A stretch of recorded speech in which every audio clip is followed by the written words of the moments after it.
حضرت امیر محمد اکرم آوان مد ظلہ العالی دارالعرفان منارہ ضلع چکوال میں سال ہا سال سے قرآن و حدیث کے اوپر خطابات کر رہے ہیں اور سلسلہ نقشبندیہ اویسیہ کے مطابق لوگوں کو ذکر الہی کی تربیت دے رہے ہیں۔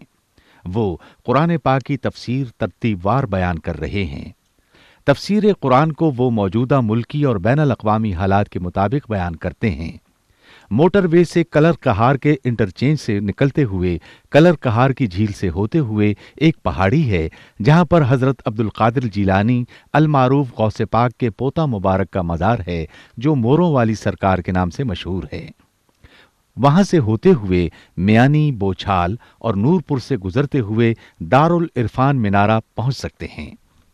حضرت امیر محمد اکرم آوان نے بچیوں اور بچوں کی دینی اور دنیاوی تعلیم کے لیے سقارہ اکیڈمی کے نام سے ایک درسگاہ بھی قائم کی ہے جس کا افتتاح ملک پاکستان کے صدر جنرل محمد ضیاء الحق نے اپنے دست مبارک سے کیا تھا۔ الحمدللہ رب العالمین والصلاة والسلام علی حبیبہ محمد وآلہ وصحبہ اجمعین۔ اعوذ باللہ من الشیطان الرجیم، بسم اللہ الرحمن الرحیم۔ ضرورت کے تحت بینک سے زمین جائیداد گروی رکھ کر قرض لیا جا سکتا ہے؟ آپ نے سوال غلط کیا ہے۔ سوال یہ ہے کہ سود پر قرض لیا جا سکتا ہے یا نہیں۔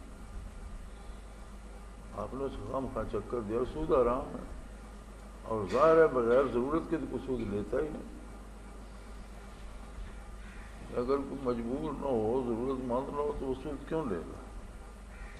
تو سود میں کوئی گنجائش نہیں ہے، سود حرام ہے۔ ہاں اگر بینک والے جائیداد گروی رکھتے ہیں لیکن قرضہ بغیر سود کے دیتے ہیں تو گروی رکھنا بری بات نہیں ہے۔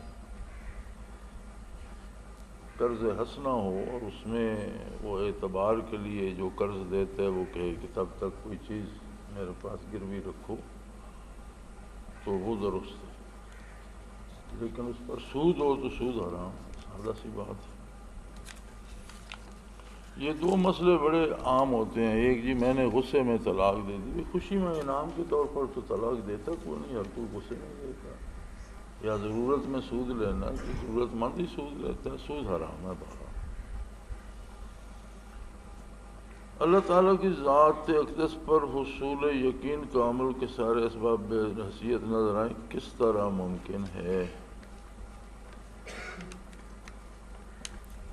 یقین کامل بندے کے بس کی بات نہیں۔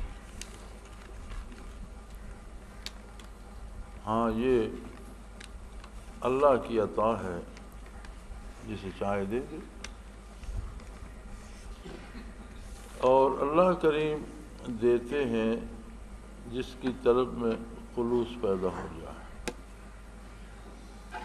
تو ساری محنت یا مجاہدہ جو ہوتا ہے اس کا حاصل یہی ہے کہ دل کی گہرائی میں خلوص اور طلب پیدا ہو جائے۔ تو انسان کے اختیار میں بہت چھوٹی سی بات ہے، اور وہ بات یہ ہے وَهَدَيْنَاهُ السَّبِيلَ اِمَّا شَاكِرًا وَإِمَّا كَفُورًا۔ اس کے پاس چوائس اتنی سی ہے کہ وہ اللہ کا شکر گزار بندہ بن کے رہنا چاہتا ہے یا ناشکروں میں رہنا چاہتا ہے۔ اگر وہ دل کی گہرائی سے یہ فیصلہ کرتا ہے کہ مجھے اللہ کا شکر گزار بندہ بن کے رہنا ہے تو اللہ اس کے لیے وہ راستے آسان کر دیتا ہے۔ قرآن حکیم نے فرمایا یہدی الیہ من ینیب، کہ جس کے دل کی گہرائی میں یہ تمنا پیدا ہو جائے کہ مجھے اللہ کی راہ پر چلنا نصیب ہو اور اللہ کی معیت نصیب ہو اور اللہ کی رضا نصیب ہو، تو اسے اپنی طرف ہدایت دے دیتا ہے۔ یہدی الیہ، اپنی طرف اسے ہدایت دے دیتا ہے۔ مفسرین کرام اس آیہ کریمہ کے تحت لکھتے ہیں کہ دنیا عالم اسباب ہے اور جب کسی کے دل میں تمنا پیدا ہوتی ہے اور وہ یہ خواہش و آرزو لے کے اٹھتا ہے کہ مجھے اللہ کا قرب نصیب ہو جائے، تو اللہ اسے اپنے ایسے بندوں کے پاس پہنچا دیتا ہے جہاں اسے یہ دولت نصیب ہو جاتی ہے۔ براہ راست برکات الہی اور اللہ سے فیض یہ انبیاء کا خاصہ ہے۔ اللہ سے ہم کلام ہونا انبیاء کا خاصہ ہے۔ اللہ کی سے احکام حاصل کرنا، اس کی رضا کو جاننا، اس کی ذات، اس کی صفات کو جاننا، یہ خاصہ انبیاء اور رسل کا ہے۔ انبیاء اور رسل کے علاوہ باقی مخلوق محتاج ہوتی ہے اس نعمت کو پانے کے لیے انبیاء علیہ السلام کی۔ انبیاء علیہ السلام احکام الہی بیان فرماتے ہیں، اور سب سے آخر میں مبعوث ہونے والے آقا نامدار حضرت محمد صلی اللہ علیہ وسلم تمام انبیاء کے بھی امام ہیں، اور آپ کے بعد کوئی نہ شریعت آئے گی نہ کوئی نیا نبی آئے گا، تو بعثت سے لے کر قیامت تک کے لوگ آپ ہی کی امت ہیں۔ وہ دعوت قبول کریں یا کفر اختیار کریں، کسی کے لیے کوئی نیا نبی نہیں آئے گا۔ جو کفر اختیار کرے گا معلوم ہو جائے گا، دعوت سب تک پہنچے گی، اسے کہتے ہیں امت دعوت کافرہ، وہ امت جسے دعوت پہنچی لیکن اس نے کفر کیا۔ تو روئے زمین پہ کتنا کفر پھیل گیا ہے، لیکن کسی جگہ کوئی نبی مبعوث نہیں ہوا۔ اور اس کے ساتھ یہ بات بھی ہے کہ یہ معجزہ ہے حضور کی نبوت عالی کا کہ دنیا کا کوئی گوشہ ایسا نہیں ہے جہاں حضور کی تعلیمات یا حضور کا نام نامی یا اللہ کا تصور، رسالت کا تصور پہنچ نہ رہا۔ آپ صلی اللہ علیہ وسلم مبعوث ہوئے جب ساری انسانیت کی طرف،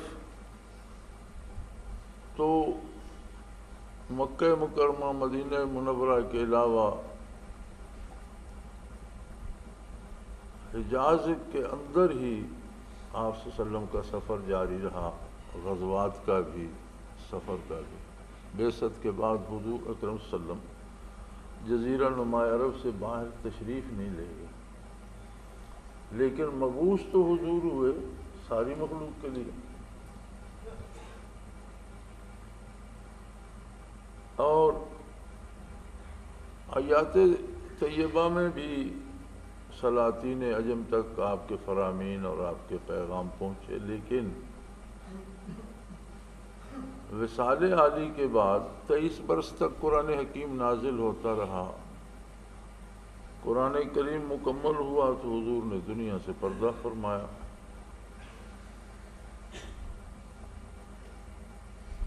اور وصال نبوی اللہ صاحب صلاۃ والسلام کے بعد آپ شمار کریں تو ٹھیک 23 برسوں میں روئے زمین پر آپ کا پیغام پہنچ چکا تھا۔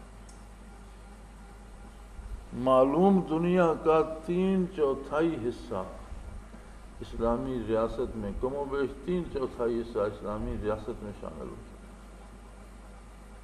اور اتنی بڑی ریاست کے بارے دنیا کا کون بندہ ہوگا جو نہیں جانتا ہوگا؟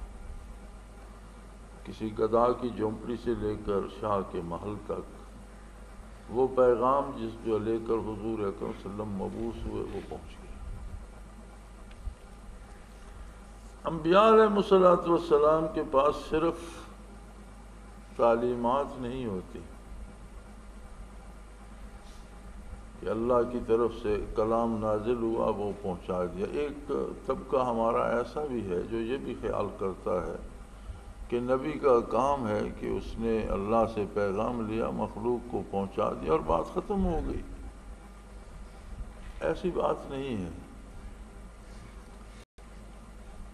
اللہ سے پیغام لینے کے لیے، اللہ سے ہم کلام ہونے کے لیے انبیاء میں بھی ایک استعداد رکھی، اسی کو نبوت کہتے ہیں۔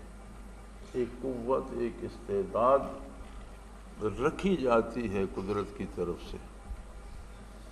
اب تو آپ کا سائنس کا دور ہے اور آپ سمجھتے ہیں کہ ہر جو ہے یہ ٹرانسمیٹر اپنی فریکوینسی پہ ٹرانسمٹ کرتا ہے۔ آپ ٹیلی فون پہ بات پوری دنیا پہ کرتے ہیں لیکن ایک فریکوینسی پہ ہوتی ہے۔ اگر دونوں کی فریکوینسیز مختلف ہوں یا ایک طرف ٹیلی فون ہو دوسرے کے پاس ہو ہی نہیں تو بات نہیں ہوتی۔ اسی طرح کلام باری جب نازل ہوتا ہے تو اس کے وصول کرنے کے لیے بھی نبی کا قلب اطہر چاہیے۔ اب جب کلام باری اس پہ نازل ہوتا ہے تو پہلے تو اس میں یہ استعداد رکھی جاتی ہے کہ وہ کلام باری کو وصول کرے، تو اس کا اپنا ایک معیار ہوتا ہے اس درجے کا کہ نزول کلام ہو رہا ہے اور بڑے بڑے پارساں عابد زاہد صحابہ کرام بیٹھے ہیں، کسی کو کچھ خبر نہیں کیا ہو رہا ہے، صرف اکیلا اللہ کا رسول صلی اللہ علیہ وسلم جو ہے وہ بات سن بھی رہا ہے، سمجھ بھی رہا ہے۔ پھر صرف اس میں سننے کا کمال نہیں ہوتا، متعدد بار نبی کریم صلی اللہ علیہ وسلم نے نزول وحی کے بعد فرمایا کہ یہ آیہ کریمہ نازل ہوئی۔ اب عربی زبان تھی، اہل عرب کی مادری زبان تھی اور سارے ہی عرب اہل زبان تھے۔ زباندانی اہل عرب کا کمال تھا، اس لیے وہ باقی دنیا کو عجم کہتے تھے۔ عجم کا معنی ہوتا ہے گنگا، بے زبان۔ عربوں کے نزدیک باقی دنیا گنگی تھی اور واقعی عرب قادر الکلام تھے کہ لونڈیاں، کنیزیں اور غلام بھی بات بات پہ شعر کہہ دیتے تھے، اور وہ شعر آج تک عربی ادب کا سرمایہ ہے۔ تو زباندانی تو عربوں کا خاصا تھا۔ تو پھر جب ایک سادہ سی آیہ کریمہ نازل ہوتی ہے، اس میں بڑے سادے سادے الفاظ ہیں، ایک جملہ ہے، دو جملے ہیں، 3 آیات ہیں، تو حضور فرماتے ہیں کہ جانتے ہو اس کا مطلب کیا ہے؟ تو صحابہ کرام رضوان اللہ علیہم اجمعین کا ایک ہی جواب ہوتا تھا، اللہ و رسولہ عالم، اللہ جانتا ہے یا پھر اللہ کا رسول جانتا ہے، یہ کلام باری ہے اور اس کا مفہوم متعین کرنا یہ ہمارے بس کی بھی۔ جس کلام کو ہم سن نہیں سکتے اس کو سمجھ کیسے سکتے ہیں؟ جس کلام کو سننے کی استعداد نہیں ہے اس کے مفاہیم و معنی سمجھنے کی استعداد کہاں سے آئے؟ اسی لیے کتاب حکیم میں ہے کہ یہ آپ کا منصب عالی ہے، لِتُبَيِّنَ لِلنَّاسِ مَا نُزِّلَ إِلَيْهِمْ، کہ آپ لوگوں کو بیان فرمائیں کہ جو نازل ہوا ہے اس کا معنی کیا ہے، ان کی طرف کیا نازل ہوا ہے، اس آیت کا مفہوم کیا ہے۔ یہ وہ نکتہ ہے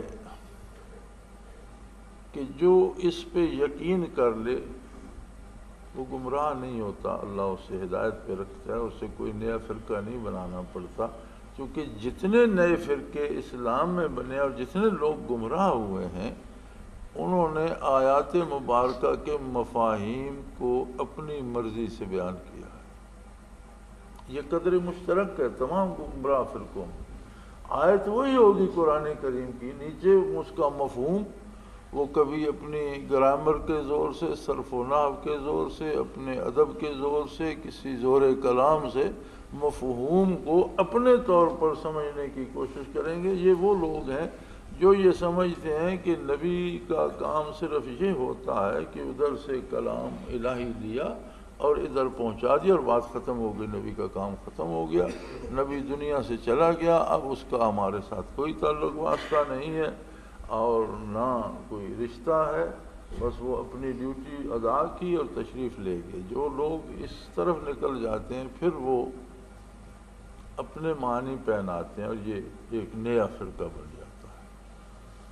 لیکن قرآن نے تعیین کر دی 2 باتوں کی، قیامت تک جب تک دنیا آباد ہے نبی کا رشتہ مخلوق کے ساتھ قائم ہے کہ آج بھی انہی کی نبوت ہے، آج بھی لا الہ الا اللہ محمد الرسول اللہ موجود ہے۔ اس میں کوئی کانا یا تھا یا تھی نہیں لگایا گیا، صیغہ حال ہے۔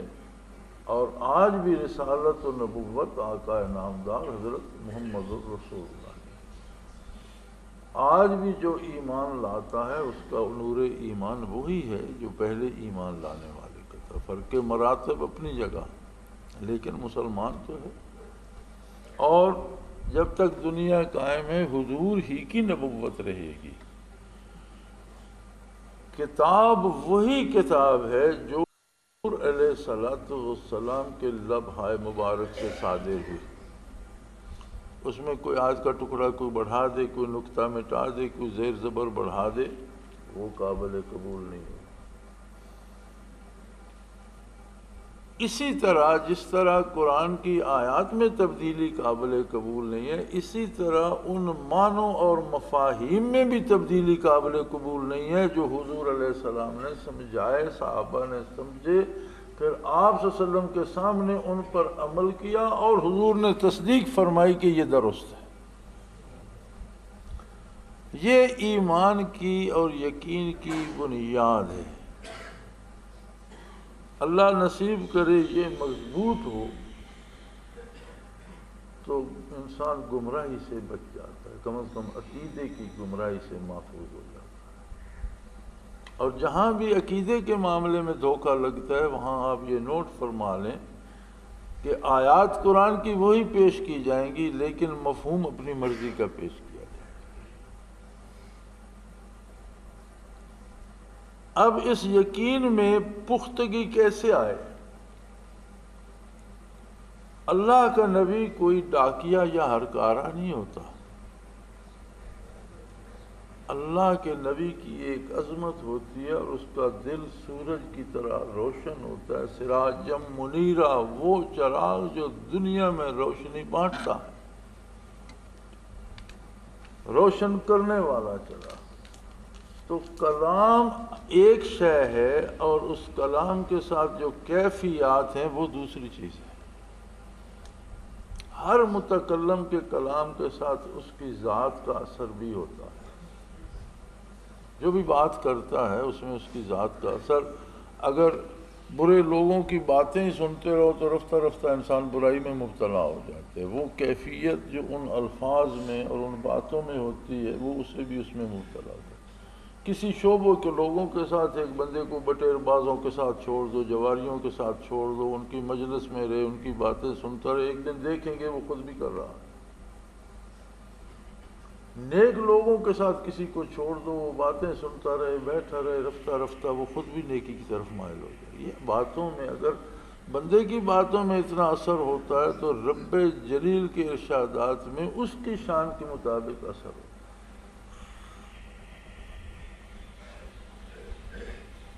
پھر کلام الہی کا اپنا اثر، پھر جب وہ نبی کے لبھائے مبارک سے صادر ہوتی ہے تو اس میں برکات نبوت شامل ہو جاتی ہیں، وہ کیفیات جو نبی کریم کے قلب اثر پہ ہوتی ہیں وہ شامل ہو جاتی ہیں۔ اور یوں بندہ مومن کا دل جو ہے وہ ان الفاظ کو بھی قبول کرتا ہے، معانی کو بھی، اس کے ساتھ ایک کیفیت بھی بنتی جاتی ہے۔ جیسے کوئی کسی کو گالی دیتا ہے تو ہیں تو دو لفظ ہی، 4 حرف ہوں گے، لیکن اس کا اندر ابل جاتا ہے اور اسے غصہ آ جاتا ہے۔ غصہ تو ایک کیفیت ہے نا۔ یہ کیفیت کس سے بن گئی؟ جو الفاظ اس بندے نے اس کے لیے استعمال کی ان سے کیفیت بن گئی، وہ غصے میں آ گیا۔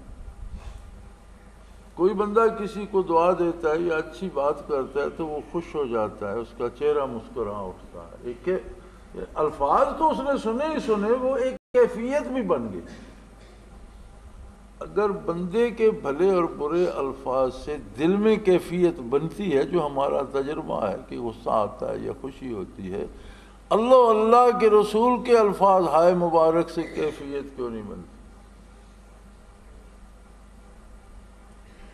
جب بھی کوئی اللہ کا نام سنے، اللہ کا کلام سنے، نبی کریم صلی اللہ علیہ وسلم کا نام نامی آئے، آپ کا ارشاد گرامی آئے، تو اس کے ساتھ ایک کیفیت بھی بننی چاہیے۔ اب ہم دیکھتے ہیں ایک بندے کو بندہ 10-12 گالیاں دیتا ہے، زیادہ بکواس کرتا ہے، وہ خاموش رہتا ہے، پرواہ ہی نہیں کرتا، تو ہم کہتے ہیں یار اس میں غیرت ہی نہیں ہے، بے غیرت ہے، اسے ہوا ہی کچھ نہیں۔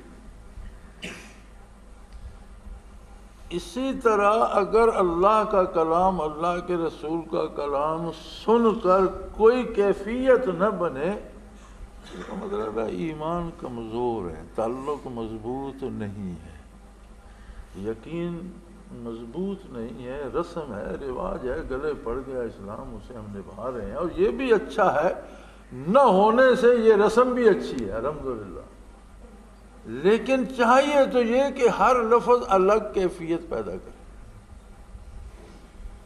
تو قرآن کا ایک ایک لفظ ہو، ارشاد نبوی کا ایک ایک لفظ ہو، یا تعمیل ارشاد ہو رہی ہو، دین کا کوئی کام، شریعت کا کوئی کام، کوئی بات، ہر کام ہر بات اپنی ایک کیفیت پیدا کرے، اگر یہ صورت نصیب ہو جائے تو یقین کامل نصیب ہو جائے۔ اور اگر یہ ساری باتیں بے اثر رہیں، نماز پڑھی کوئی فرق نہیں پڑا، قرآن کریم پڑھا کوئی فرق نہیں پڑا، سنا کوئی فرق نہیں پڑا، ارشادات عالی سنے حضور اکرم صلی اللہ علیہ وسلم کے کوئی فرق نہیں پڑا، پھر اس کا مطلب ہے کہ پتھر پہ بارش برس رہی ہے، اس سے کیا ہوگے گا؟ بارش میں تو رویدگی کی قوت موجود ہے، اب جس پہ برس رہی ہے اس میں نہیں ہے، پتھر پہ برسے گی تو صرف اس کی برکات کا اس پہ اثر نہیں ہوگا، لیکن اگر غلاظت کے ڈھیر پہ برسے گی تو اس سے بدبو اٹھے گی۔ اب بارش کوئی جو کھیت پہ برسی وہ کوئی معطر تھی، اور جو اس پہ روڑی کے ڈھیر پہ برسی وہ معطر نہیں تھی، بارش تو ایک سی تھی، ایک سا نور تھا، اس میں ایک سی برکت تھی، ایک سی رویدگی تھی، وہاں غلہ پیدا ہوا اور یہاں زہریلے پودے پیدا ہو رہے ہیں۔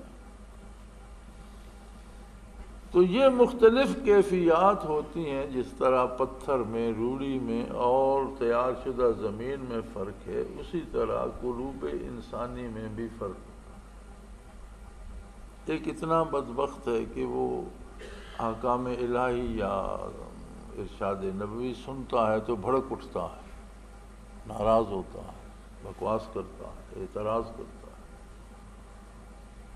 وہ روڑی کا ڈھیر ہے، کافر ہے، کیونکہ مومن برائے نام مومن بھی ہو اس کا یہ حال نہیں ہوتا، مومن ہے ٹس سے مس نہیں ہوتا، روڑی کا ڈھیر تو نہیں ہے پر پتھر ہے۔ اب وہ کھیت میں بدل جائے، کھیت ہو تیار شدہ ہو، اس پہ بار بار ہل چلایا جائے، اس میں تخم ریزی کی جائے، اس میں بیج ڈالا جائے، پھر اس کی رکھوالی کی جائے، پھر اس پہ ابر رحمت بھی برسے، تو کہاں سے کہاں نکل جاتا ہے۔ تو یہی طریقہ ہے کہ ارشادات کے ساتھ ان کیفیات کو بھی حاصل کیا جائے۔ بارگاہ عالی میں تو ایک نگاہ میں سب کو حاصل ہو گئی، صحابہ کرام کی محفل میں جو حاضر ہوا اسے نصیب ہو گئی، الفاظ بھی کیفیات بھی۔ کیسی عجیب بات ہے کہ صحابہ کرام رضوان اللہ علیہم اجمعین نے بھی یہی 5 نمازیں پڑھی، یہی 30 پارے قرآن ان کے پاس تھا، یہی 30 روزے ان پر فرض تھے، یہی احکام شریعت تھے، تو پھر وہ دنیا سے ممتاز اور الگ کیوں ہو گئے؟ اس لیے کہ کیفیات براہ راست قلب اطہر سے ان کے قلوب تک پہنچی۔ دوسرے درجے میں تابعین آ گئے، بھئی تابعین کے پاس بھی دین تو یہی تھا، احکام شریعت یہی تھے، اوامر و نواہی یہی تھے، لیکن وہ روئے زمین اور عالم انسانیت سے سرفراز اس لیے ہو گئے کہ انہوں نے بھی صحابہ کبار سے براہ راست وہ برکات حاصل کی۔ ان کے ہم پلہ تو نہ ہو سکے، لیکن ان کے بعد افضل ترین لوگ قرار تبع تابعین تک یہ کیفیت چلی۔ کہ جو بھی محفل میں پہنچا اس کا دل منور ہو گیا۔ اس کے بعد ان کے حصول کا وقت آ گیا، پھر اللہ کے اولي العزم بندوں نے اور بڑے حوصلہ مند بندوں نے جنہیں اللہ نے توفیق بخشی تھی، انہوں نے دنیا میں زندہ رہتے ہوئے دنیا کی ساری ذمہ داریاں پوری کرتے ہوئے اس طرف محنت کی اور برکات نبوت حاصل کی۔ پھر ان میں حاصل کرنے والوں میں آگے دینے اور بانٹنے والا کوئی لاکھوں میں ایک ہوا۔ جن خوش نصیبوں کو طلب پیدا ہوئی اس کے پاس پہنچے۔ تو یہ سارا کیا ہے؟ یہی ہے کہ پتھریلی زمین سے پتھر نکالے جائیں، اس میں ہل چلائے جائیں، اس کے بنے بنائے جائیں، اسے خوب کاشت کیا جائے، کھاد ڈالی جائے، تیار کیا جائے، بیج ڈالا جائے اور ابر رحمت کا انتظار کیا جائے، تو یقین کامل وہ منزل ہے جو اس ساری محنت کے بعد نصیب ہوتی ہے۔ یقین یا مراقبات یا درجات، یہ سب ثمرات ہیں، پھل ہیں۔ پھل اللہ کی طرف سے ہوتا ہے، پھل وہبی ہوتا ہے، اور اس کے حصول کے لیے کوشش یہ کسب سے تعلق ہے۔ محنت و کوشش کسبی ہوتی ہے اور ثمرات وہبی ہوتی ہیں۔ تو اللہ قادر ہے، وہ ہمیشہ ہر محنت کرنے والے کو اس کی محنت سے زیادہ دیتا ہے۔ وہ کریم ہے اور اس کے کرم کی کوئی حد نہیں ہے۔ اور یہ ایسا شعبہ ہے کہ کوئی نقلی طور پر بھی اور منافقت سے بھی شروع کر دے، اگر کرتا رہے تو خلوص آ جاتا ہے۔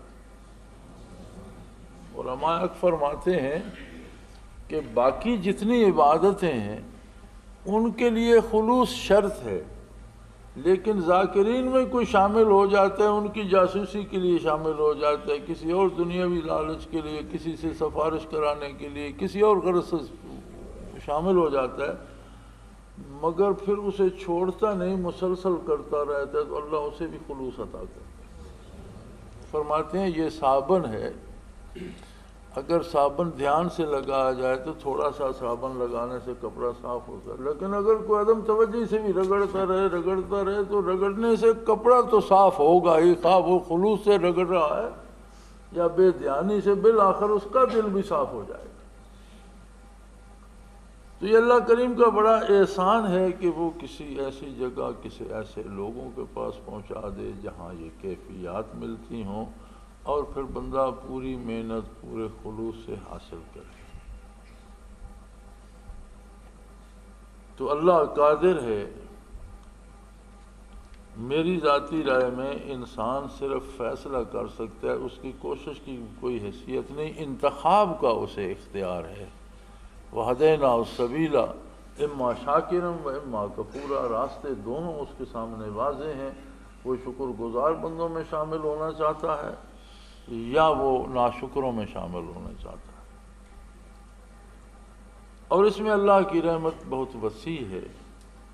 کسی بھی بندے کے گناہ اس کی رحمت کو عاجز نہیں کر سکتے۔ ہاں، توبہ کرے اور خلوص سے توبہ کرے، اور توبہ کا مقصد یہ نہیں ہوتا کہ ایک دفعہ کہہ دیا جائے، توبہ کا مقصد یہ ہوتا ہے کہ آئندہ عدم اطاعت کو چھوڑ کر اطاعت کی راہ اپنائی جائے۔ اس میں ماحول کا اثر ہوتا ہے، محفل کا اثر ہوتا ہے، میل جول کا اثر ہوتا ہے، آپ کن لوگوں سے ملتے ہیں، آپ کن کے پاس بیٹھتے ہیں، کیسا ہوتا ہے۔ ہم جب لطائف کیا کرتے تھے تو ہمیں حضرت رحمۃ اللہ کی طرف سے یہ ہدایت ہوتی تھی کہ نماز تو باجماعت پڑھو، لیکن فرائض ادا کرنے کے بعد نمازیوں سے الگ ہو جایا کرو، اور یا تو سنتیں گھر جا کر پڑھو یا پھر مسجد میں الگ ہو کر پڑھو، اس لیے کہ ہر بندے پر ایک الگ طرح کی نحوست ہوتی ہے، اور تم مبتدی ہو، تمہارے لطائف کو متاثر کرے گی، تمہارا ذکر متاثر ہو۔ اگر یہ حال نمازیوں کا ہوتا ہے تو پھر اہل بازار کا کیا ہوتا ہوگا، یا جو نماز میں آتے نہیں ان کا کیا ہوتا۔ تو یہ ماحول کا، معاشرے کا، لوگوں سے میل جول کا، ہر بات کا ایک اثر آتا ہے۔ اور میرے خیال میں تو ایسا کوئی سلسلہ نہیں ہے جس طرح نسبت اویسیہ میں قوت ہے کہ ہم سارے کام کرتے ہیں اور اس کے باوجود برکات نصیب ہوتی ہیں، ورنہ ہر کوئی کہتے ہے کہ الگ تھلگ ہو جاؤ، کٹ جاؤ معاشرے سے، ورنہ یہ نصیب نہیں ہوگا، مشکل ہو جاتا ہے۔ اور ایک بات اور یاد رکھیں کہ اہل اللہ میں سے جتنا کسی کو کمال نصیب ہوگا، جتنا کوئی کامل ہوگا، اتنا اس کی زندگی عام آدمی کے ساتھ ملتی چلی جائے گی، اور جو عام زندگی سے کٹا ہوا ہوگا وہ کامل نہیں ہوگا، کیونکہ انبیاء علیہ الصلاۃ والسلام کامل ترین ہوتے ہیں اور نبی کی زندگی بالکل عام آدمی کی زندگی ہوتی ہے۔ ہر عام آدمی مکلف ہے اتباع سنت کا، صرف پڑھے لکھے لوگ نہیں، یا صرف ایک خاص طبقہ نہیں، پڑھے لکھے، ان پڑھ، امیر، غریب، عام آدمی بالکل جاہل گڈریا چلوا مکلف ہے اتباع رسالت کا، اس لیے کہ آپ صلی اللہ علیہ وسلم کی حیات طیبہ، آپ صلی اللہ علیہ وسلم کے معمولات عالی، آپ صلی اللہ علیہ وسلم کے کام کرنے کے انداز ایسے ہیں کہ ہر عام آدمی ویسا کر سکتا ہے۔ تو اس بارے میں صوفیاء کا ایک مقولہ ہے،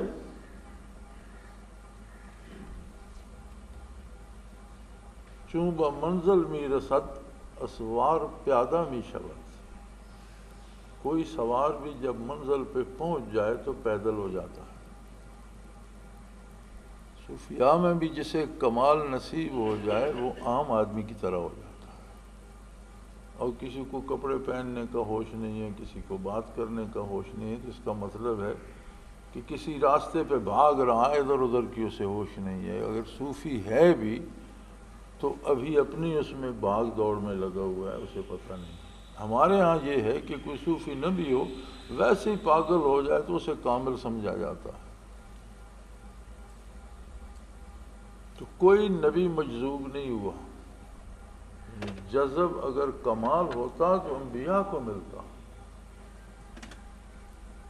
مجذوب ہونا یا حواس کھونا یہ دلیل کمال کی نہیں، عدم کمال کی ہے، ناقص ہونے کی دلیل۔ تو یقین کامل کے لیے اللہ کریم ایسے لوگ عطا کر دے، وہ طریقہ عطا کر دے، وہ سلیقہ دے دے جہاں برکات نبوت کا کوئی شمع نصیب ہو جائے، پھر بندہ اس کا حق ادا کرے، اس کی احتیاط کا، اس پر محنت کا، اس کی رکھوالی کا۔ تو وہ کریم ہے جو ایک دانے پہ ہزاروں دانے اگا دیتا ہے، وہ تھوڑی محنت پہ بھی بہت سا پھل عطا کر دیتا ہے۔ اب ہم ایک دانہ ڈالتے ہیں، میں پچھلی دفعہ گن رہا تھا کہ ہم نے جو بیج پچھلی دفعہ گندم کا ڈالا تو اس میں ہم نے پودے کی وہ شاخیں گنی تو 21 سے لے کر 41 تک اس میں تنکے تھے ایک بوٹے میں۔ اب ایک دانے سے ایک بوٹا بنا، اس پر کسی پر 21، 25، 30، 35، 41 تک تھے۔ اس کا مطلب ہے کہ اس پر 41 والے پودے پر 41 سٹے لگے۔ اب 41 سٹوں میں 35، 40 دانے بھی ایک میں ہوں تو ایک دانہ کتنا ملٹی پلائی ہوا، یا کم از کم 21 والے کو لے لیں تو 21 اور 41 کی ایوریج نکالیں تو 31 تو آ ہی جاتی ہے کم از کم۔ تو 31 پہ حساب کر لیں کہ 31 سٹے لگیں، پھر ان میں 50-60 دانے ہر سٹے میں ہوں تو ایک دانہ کہاں پہنچ گیا؟ اس دانے کو اگانے میں، اس کی وہ شاخیں بنانے میں، اس پر سٹے لگانے میں، ان میں دانے ڈالنے میں ہمارا تو کوئی عمل دخل نہیں۔ ہماری محنت یہ تھی کہ کھیت کو تیار کیا، اس کی ضروریات پوری کی، اس کی صفائی کی، اس میں بیج ڈالا، پھر اس کی رکھوالی کی۔ اب آگے اس کا کام ہے کہ کسی ایک دانے کو اس نے 41 بار بنا دیے، 41 پودے، اور کسی کے 21 بنا دیے، ہر کو ایک سٹہ دے دیا، ہر سٹے میں اس کی مرضی، کسی میں 20 دانے ہیں، کسی میں 50 ہیں، کسی میں 80 بھی ہیں، اس کی اپنی مرضی۔ یہ سارا کام اس کا ہے۔ یہ بھی اس کا احسان ہے کہ وہ ایسے لوگوں میں یا ایسی جگہ پہنچا دے زندگی میں اگر یہ نعمت یا ایسے لوگ نہ ملیں تو کم از کم اس کی آرزو ضرور ہونی چاہیے، یہ طلب ضرور ہونی چاہیے، شاید مرنے کے بعد ہی پوری کر دیں۔ وہ قادر ہے، خلوص کے ساتھ طلب ہو تو ہم نے برزخ میں بھی لوگوں کی تمنائیں پوری ہوتی دیکھی ہیں، دنیا میں تلاش کرتے کرتے گزر گئے اور مرنے کے بعد کسی شخص کا قبر سے گزر ہوا اور اس نے ان پر نظر کرم کر دی اور انہیں وہ برکات نصیب ہو گئی۔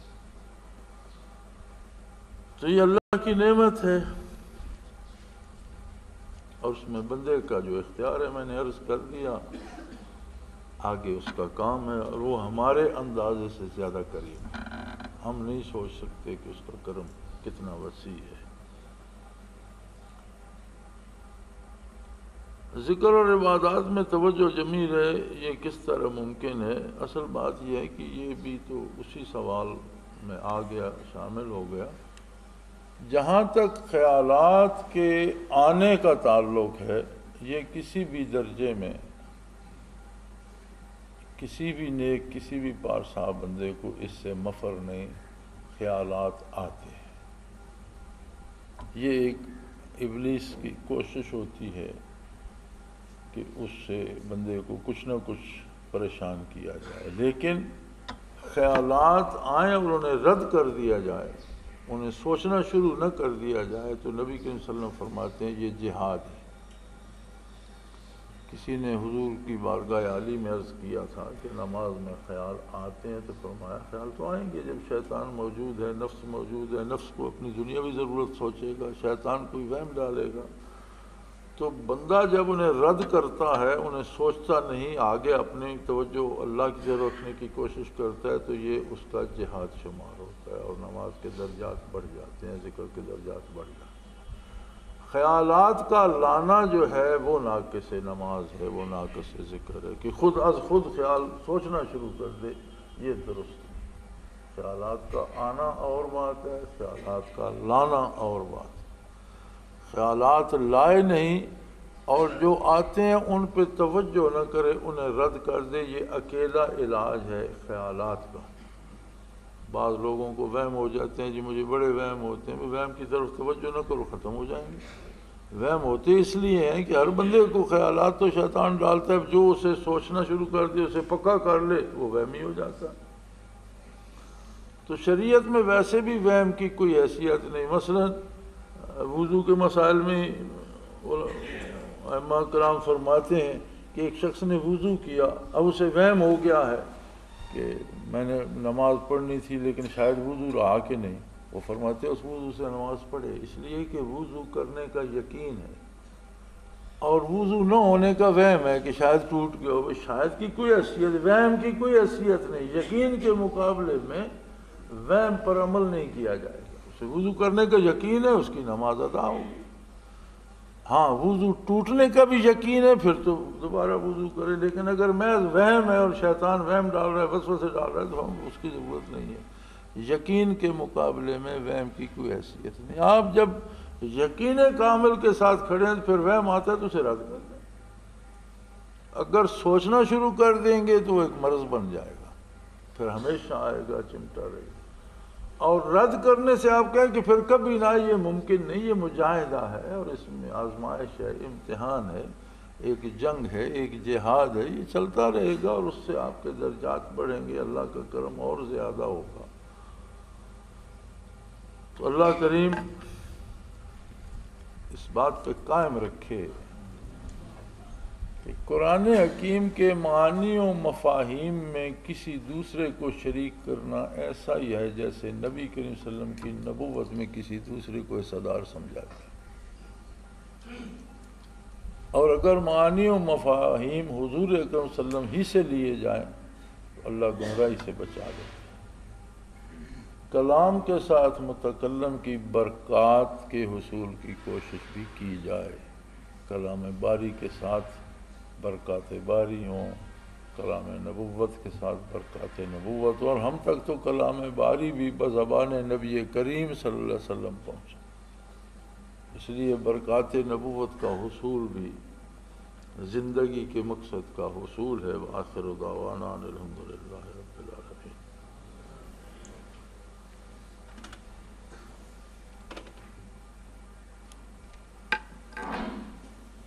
الحمدللہ رب العالمین والصلاة والسلام علی حبیبہ اللہم ربنا لا تقتلنا بغضبک ولا تهلكنا بعذابک واغفر لنا ربنا لا تسلط علینا من لا يرحمنا اللہم ربنا نور قلوبنا بنور المعرفة والایمان اللہم ارزقنا اتباع حبیبک واتباع خلفاء الراشدین المہدیین اللہم ربنا لا تزغ قلوبنا بعد اذ ہدیتنا وہب لنا من لدنک رحمۃ انک انت الوہاب اللہم انصر الاسلام والمسلمین اللہم اید الاسلام والمسلمین اللہم اعز الاسلام والمسلمین وصلی اللہ تعالی علی حبیبہ محمد وآلہ وصحبہ اجمعین برحمتک یا